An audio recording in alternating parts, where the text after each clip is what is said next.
said one day when I got home from exploring. Dad lost his job. Dad had kept this job for nearly 6 months, longer than any other. I figured we were through with Battle Mountain and that within a few days would be on the move again. I wonder where we'll live next, I said. Lori shook her head. We're staying here, she said.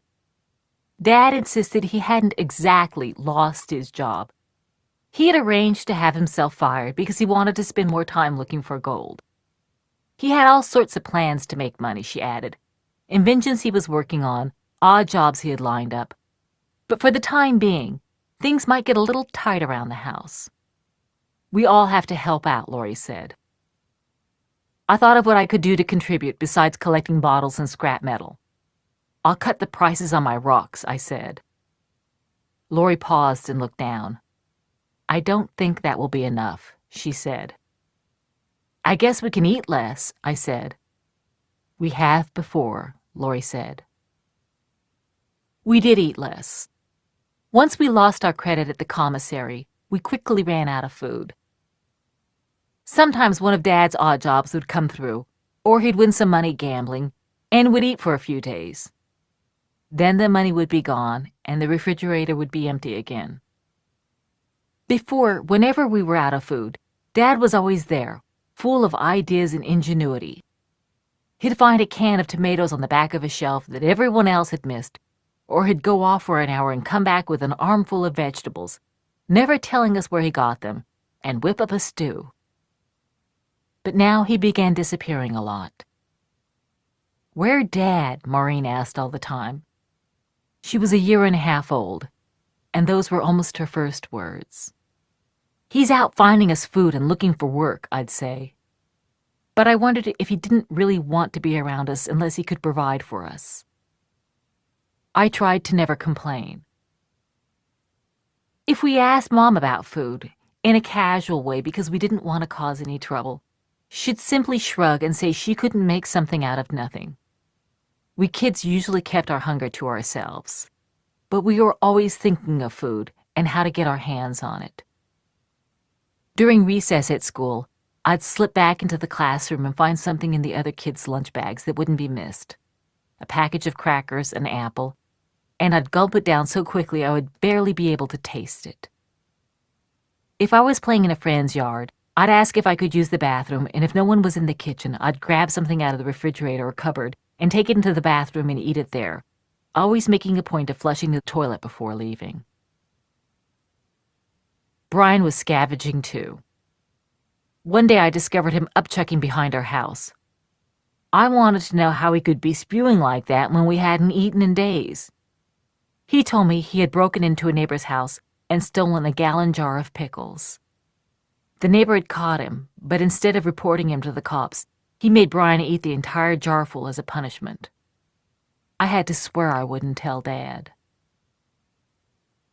A couple of months after Dad lost his job, he came home with a bag of groceries, a can of corn, a half-gallon of milk, a loaf of bread, 2 tins of deviled ham, a sack of sugar, and a stick of margarine. The can of corn disappeared within minutes. Somebody in the family had stolen it, and no one except the thief knew who. But Dad was too busy making deviled ham sandwiches to launch an investigation. We ate our fill that night, washing down the sandwiches with big glasses of milk. When I got back from school the next day, I found Lori in the kitchen eating something out of a cup with a spoon. I looked in the refrigerator. There was nothing inside but a half-gone stick of margarine. "Lori, what are you eating?" "Margarine," she said. I wrinkled my nose. "Really?" "Yeah," she said. "Mix it with sugar. Tastes just like frosting." I made some. It didn't taste like frosting. It was sort of crunchy because the sugar didn't dissolve, and it was greasy and left a filmy coat in my mouth. But I ate it all anyway. When Mom got home that evening, she looked in the refrigerator. "What happened to the stick of margarine?" she asked. "We ate it," I said. Mom got angry. "She was saving it," she said, "to butter the bread." "We already ate all the bread," I said. Mom said she was thinking of baking some bread, if a neighbor would loan us some flour. I pointed out that the gas company had turned off our gas. Well, Mom said, we should have saved the margarine just in case the gas gets turned back on. Miracles happen, you know. It was because of my and Lori's selfishness, she said, that if we had any bread, we'd have to eat it without butter. Mom wasn't making any sense to me.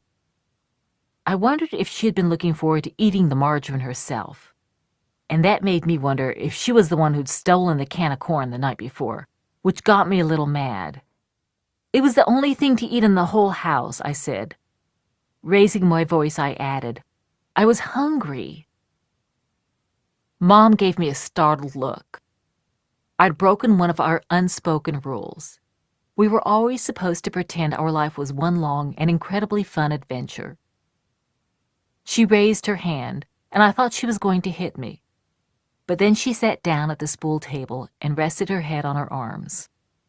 Her shoulders started shaking. I went over and touched her arm. Mom?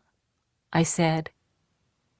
She shook off my hand, and when she raised her head, her face was swollen and red. It's not my fault if you're hungry, she shouted. Don't blame me. Do you think I like living like this? Do you? That night, when Dad came home, he and Mom got into a big fight. Mom was screaming that she was tired of getting all the blame for everything that went wrong. How did this become my problem? She shouted. Why aren't you helping? You spend the whole day at the Owl Club. You act like it's not your responsibility. Dad explained that he was out trying to earn money. He had all sorts of prospects that he was on the brink of realizing. Problem was, he said, he needed cash to make them happen. There was a lot of gold in Battle Mountain, but it was trapped in the ore. It was not like there were gold nuggets lying around for the prospector to sort through. He was perfecting a technique by which gold could be leached out of the rock by processing it with a cyanide solution. But that took money. Dad told Mom she needed to ask her mother for the money to fund the cyanide leaching process he was developing. You want me to beg for my mother again? Mom asked. God damn it, Rosemary. It's not like we're asking for a handout, he yelled. Should be making an investment. Grandma was always lending us money, Mom said, and she was sick of it. Mom told Dad that Grandma had said if we couldn't take care of ourselves, we could go live in Phoenix in her house. Maybe we should, Mom said. That got Dad really angry. Are you saying I can't take care of my own family? Ask them, Mom snapped. We kids were sitting on the old passenger benches. Dad turned to me. I studied the scuff marks on the floor. Their argument continued the next morning. We kids were downstairs lying in our boxes, listening to them fighting upstairs. Mom was carrying on about how things had gotten so desperate around the house that we didn't have anything to eat except margarine. And now that was gone, too. She was sick, she said, of Dad's ridiculous dreams and his stupid plans and his empty promises. I turned to Lori, who was reading a book. Tell them that we like eating margarine, I said. Then maybe they'll stop fighting. Lori shook her head. That'll make Mom think we're taking Dad's side, she said. It would only make it worse. Let them work it out. I knew Lori was right. The only thing to do when Mom and Dad were fighting was to pretend it wasn't happening, or act like it didn't matter. Pretty soon they'd be friends again, kissing and dancing in each other's arms. But this particular argument just would not stop. After going on about the margarine, they started fighting about whether or not some painting Mom had done was ugly. Then they argued about whose fault it was that we lived like we did. Mom told Dad he should get another job. Dad said that if Mom wanted someone in the family to be punching a time clock, then she could get a job. She had a teaching degree, he pointed out. She could work instead of sitting around on her butt all day painting pictures no one ever wanted to buy. Van Gogh didn't sell any paintings either, Mom said. I'm an artist. Fine, Dad said. Then quit your damn belly aching, or go peddle your ass at the Green Lantern. Mom and Dad's shouting was getting so loud that you could hear it throughout the neighborhood. Lori, Brian, and I looked at one another. Brian nodded at the front door, and we all went outside and started making sandcastles for scorpions. We figured that if we were in the yard acting like the fighting was no big deal, maybe the neighbors would feel the same way. But as the screaming continued, neighbors started gathering on the street. Some were simply curious. Moms and dads got into arguments all the time in Battle Mountain, so it didn't seem that big a deal. But this fight was raucous even by local standards, and some people thought they should step in and break it up. "I'll let 'em work out their differences," one of the men said. "No one's got a right to interfere." So they leaned back against car fenders and fence posts or sat on pickup tailgates as if they were at a rodeo. Suddenly, one of Mom's oil paintings came flying through an upstairs window. Next came her easel. The crowd below scurried back to avoid getting hit. Then Mom's feet appeared in the window, followed by the rest of her body. She was dangling from the second floor, her legs swinging wildly. Dad was holding her by the arms while she tried to hit him in the face. "Help!" Mom screamed. "He's trying to kill me." "God damn it, Rosemary, get back in here," Dad said. "Don't hurt her," Lori yelled. Mom was swinging back and forth. Her yellow cotton dress had gotten bunched up around her waist, and the crowd could see her white underwear. They were sort of old and baggy, and I was afraid they might fall off altogether. Some of the grown-ups called out, worried that Mom might fall. But one group of kids thought Mom looked like a chimpanzee swinging from a tree, and they began making monkey noises and scratching their armpits and laughing. Brian's face turned dark, and his fists clenched up. I felt like punching them too, but I pulled Brian back. Mom was thrashing around so hard that her shoes fell off. It looked like she might slip from Dad's grasp or pull him out of the window. Lori turned to Brian and me. "Come on." We ran inside and up the stairs and held on to Dad's leg so Mom's weight wouldn't drag him through the window as well. Finally, he pulled Mom back inside. She collapsed onto the floor. "He tried to kill me," Mom sobbed. "Your father wants to watch me die." "I didn't push her," Dad protested. "I swear to God I didn't. She jumped." He was standing over Mom, holding out his hands, palms up, pleading his innocence. Lori stroked Mom's hair and dried her tears. Brian leaned against the wall and shook his head. "Everything's okay now," I said over and over again. The next morning, instead of sleeping late the way she usually did, Mom got up with us kids and walked over to the Battle Mountain Intermediate School, which was across the street from the Mary S. Black Elementary School. She applied for a job and was hired right away, since she had a degree, and there were never enough teachers in Battle Mountain. The few teachers the town did have were not exactly the pick of the litter, as Dad liked to say, and despite the shortage, one would get fired from time to time. A couple of weeks earlier, Miss Page had gotten the axe when the principal caught her toting a loaded rifle down the school hall. Miss Page said all she wanted to do was motivate her students to do their homework. Lori's teacher had stopped showing up around the same time Miss Page was fired, so Mom was assigned to teach Lori's class. Her students really liked her. She had the same philosophy about educating children that she had about rearing them. She thought rules and discipline held people back and felt the best way to let children fulfill their potential was by providing freedom. She didn't care if her students were late or didn't do their homework. If they wanted to act out, that was fine with her, as long as they didn't hurt anyone else. Mom was all the time hugging her students and letting them know how wonderful and special she thought they were. She'd tell the Mexican kids never to let anyone say they weren't as good as white kids. She'd tell the Navajo and Apache kids they should be proud of their noble Indian heritage.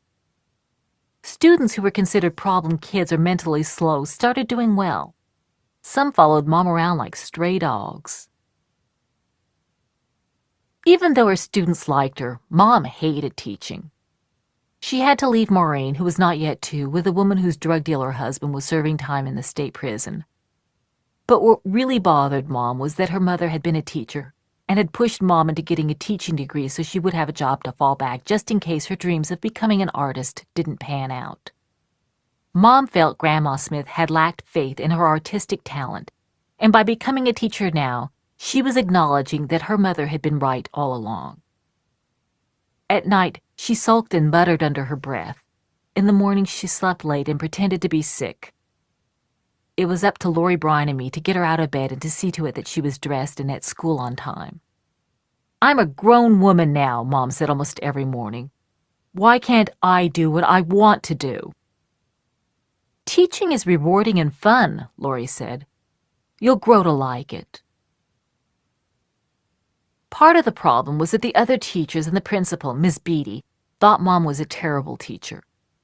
They'd stick their heads into her classroom and see the students playing tag and throwing erasers while Mom was up front, spinning like a top and letting pieces of chalk fly from her hands to demonstrate centrifugal force.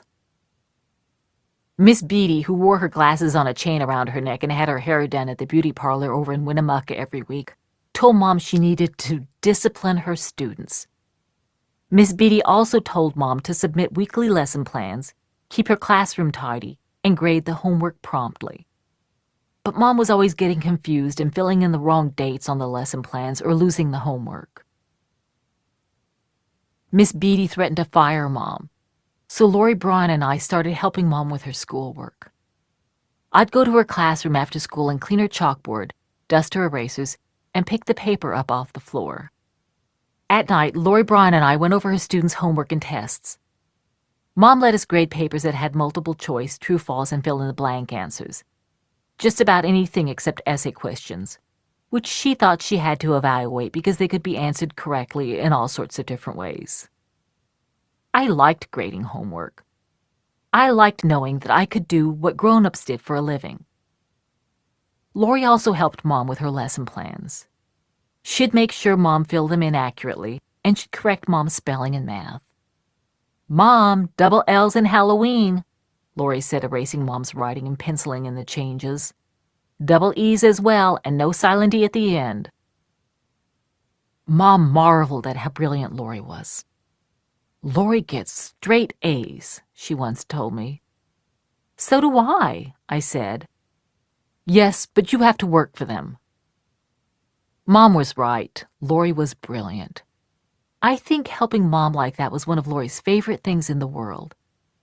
She wasn't very athletic and didn't like exploring as much as Brian and I did, but she loved anything having to do with pencil and paper. After Mom and Lori finished the lesson plans, they'd sit around the spool table, sketching each other and cutting out magazine photos of animals and landscapes and people with wrinkled faces and putting them in Mom's folder of potential painting subjects. Lori understood Mom better than anyone. It didn't bother her that when Miss Beatty showed up to observe Mom's class, Mom started yelling at Lori to prove to Miss Beatty that she was capable of disciplining her students. One time, Mom went so far as to order Lori up to the front of the class, where she gave her a whipping with a wooden paddle. "Were you acting up?" I asked Lori when I heard about the whipping. "No," Lori said. "Then why would Mom paddle you?" "She had to punish someone, and she didn't want to upset the other kids," Lori said. Once Mom started teaching, I thought maybe you would be able to buy new clothes, eat cafeteria lunches, and even spring for nifty extras like the class pictures the school took every year. Mom and Dad had never been able to buy the class pictures for us, though a couple of times Mom secretly snipped a snapshot out of the packet before returning it. Despite Mom's salary, we didn't buy the class pictures that year, or even still them, but that was probably just as well. Mom had read somewhere that mayonnaise was good for your hair, and the morning the photographer was coming to the school, she slathered a few spoonfuls on mine. She didn't realize that you were supposed to wash out the mayonnaise, and in the picture that year, I was peering out from under one stiff shingle of hair. Still, things did improve. Even though Dad had been fired from the barite mine, we were able to continue living in the depot by paying rent to the mining company, since not a lot of other families were vying for the place. We now had food in the fridge, at least until it got toward the end of the month, when we usually ran out of money because neither Mom nor Dad ever mastered the art of budgeting. But Mom's salary created a whole new set of problems. While Dad liked it that Mom was bringing home a paycheck, he saw himself as the head of the household, and he maintained that money should be turned over to him. It was his responsibility, he'd say, to handle the family finances. And he needed money to fund his gold-leaching research. The only research you're doing is on the liver's capacity to absorb alcohol, Mom said. Still, she found it hard to straight out defy Dad. For some reason, she didn't have it in her to say no to him. If she tried, he'd argue and wheedle and sulk and bully and plain wear her down.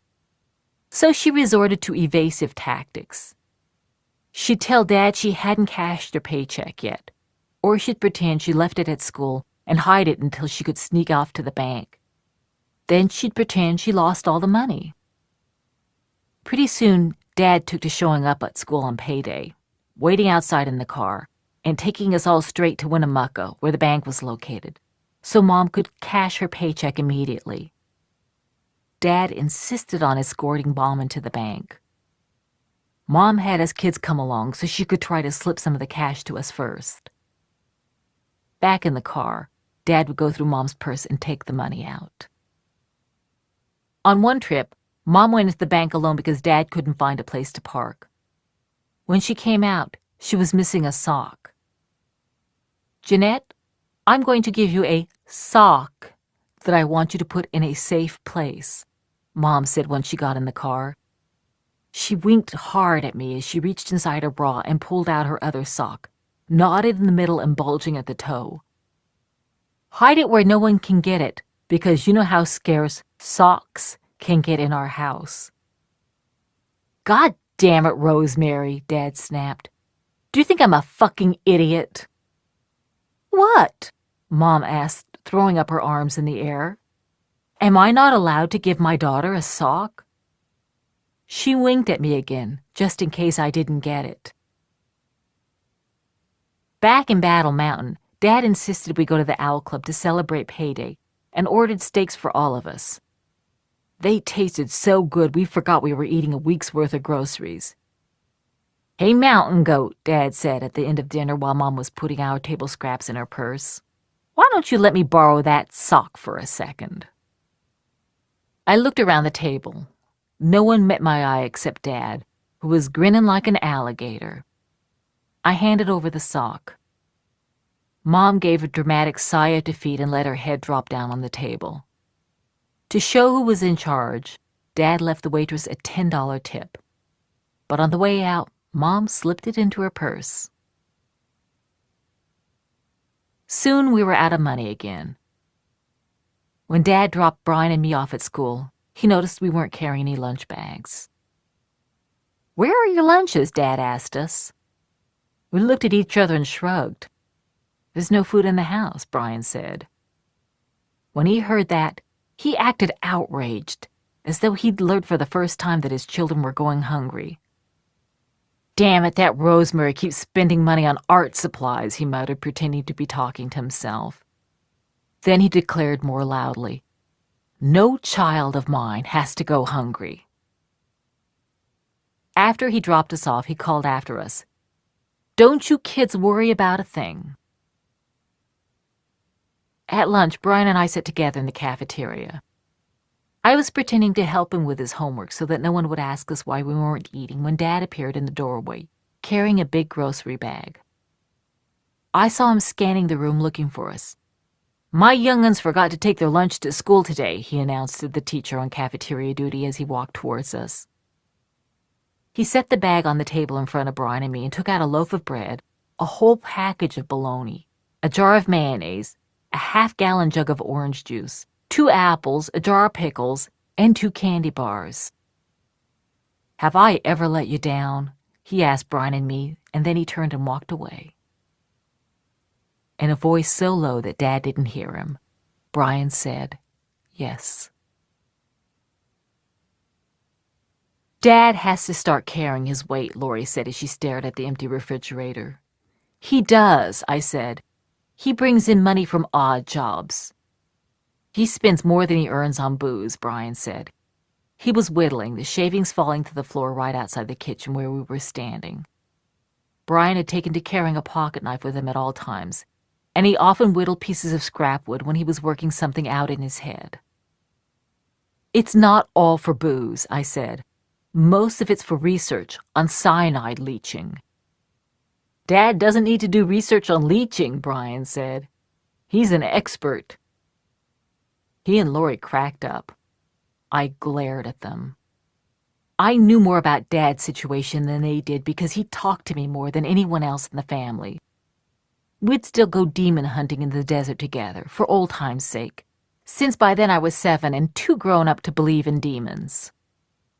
Dad told me all about his plans and showed me his pages of graphs and calculations and geological charts depicting the layers of sediment where the gold was buried. He told me I was his favorite child, but he made me promise not to tell Lori or Brian or Maureen. It was our secret. "I swear, honey, there are times when I think you're the only one around who still has faith in me," he said. "I don't know what I would do if you ever lost it." I told him I would never lose faith in him. And I promised myself I never would. A few months after Mom had started working as a teacher, Brian and I passed by the Green Lantern. The clouds above the setting sky were streaked scarlet and purple. The temperature was dropping quickly, from searing hot to chilly within a matter of minutes, like it always did in the desert at dusk. A woman with a fringed shawl draped over her shoulders was smoking a cigarette on the Green Lantern's front porch. She waved at Brian, but he didn't wave back. "Yoo-hoo, Brian, it's me, sugar. Ginger," she called. Brian ignored her. "Who's that?" I asked. "Some friend of Dad's," he said. "She's dumb." "Why is she dumb?" "She doesn't even know all the words in a sad sack comic book," Brian said. He told me that Dad had taken him out for his birthday a while back. In the drugstore, Dad had let Brian pick out whatever present he wanted, so Brian chose a sad sack comic book. Then they went to the Nevada Hotel, which was near the Owl Club, and had a sign outside saying, "Bar, Grill, Clean, Modern." They had dinner with Ginger, who kept laughing and talking real loud and touching both Dad and Brian. Then all three climbed the stairs to one of the hotel rooms. It was a suite with a small front room and a bedroom. Dad and Ginger went into the bedroom while Brian stayed in the front room and read his new comic book. Later, when Dad and Ginger came out, she sat down next to Brian. He didn't look up. He kept staring at the comic book, even though he'd already read it all the way through twice. Ginger declared that she loved sad sack. So Dad made Brian give Ginger the comic book, telling him it was the gentlemanly thing to do. "It was mine," Brian said, "and she kept asking me to read the bigger words. She's a grown-up and she can't even read a comic book." Brian had taken such a powerful dislike to Ginger that I realized she must have done something more than Shanghai his comic book. I wondered if he had figured out something about Ginger and the other ladies at the Green Lantern. Maybe he knew why Mom said they were bad. Maybe that was why he was mad. "Did you learn what they do inside the Green Lantern?" I asked. Brian stared off ahead. I tried to see what he was looking at, but there was nothing there except for the Tuscarora Mountains rising up to meet the darkening sky. Then he shook his head. "She makes a lot of money," he said, "and she should buy her own darned comic book."